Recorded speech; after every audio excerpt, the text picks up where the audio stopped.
বিসমিল্লাহির রহমানির রহিম। আসসালামু আলাইকুম রহমতুল্লাহি ওবরাকাতু। শুভ সকাল। প্রতিটি কৃষকের অক্লান্ত পরিশ্রমের ফসল আমরা ভোগ করি।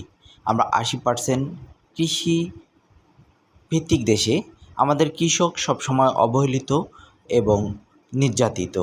তার যদি বর্ণনা দিতে চাই, তা আমি একটু আপনাদেরকে তাদের পরিশ্রম সম্পর্কে একটু জানাই দিয়ে তার সম্পর্কে আপনাদেরকে জানাইতে যাচ্ছি। তা হচ্ছে একজন কৃষক তার ফসল উৎপাদন করার জন্য সার প্রয়োগ, চাষাবাদ এবং আপনার জমি উর্বরতা, উৎপাদন ক্ষমতা, চারা রোপণ, বপন, রোদে বৃষ্টিতে ভিজে তারপরে তার কাঙ্ক্ষিত ফসল আমাদের ভোক্তাদের হাতে তুলে দেয়। তো তাদের এই যে পরিশ্রম, আমরা কি তাদেরকে সঠিক মূল্যায়ন দিতে জানি বা দিচ্ছি? আসলেই দিচ্ছি না।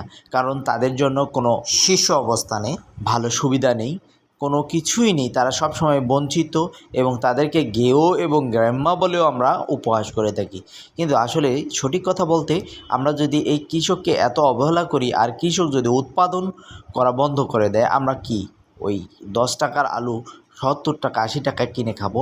ওই সময়টা আবার চলে আসবে। আমরা চেষ্টা করব আমাদের কৃষকদেরকে সঠিক সম্মানটা দেওয়ার জন্য। আল্লাহ হাফেজ।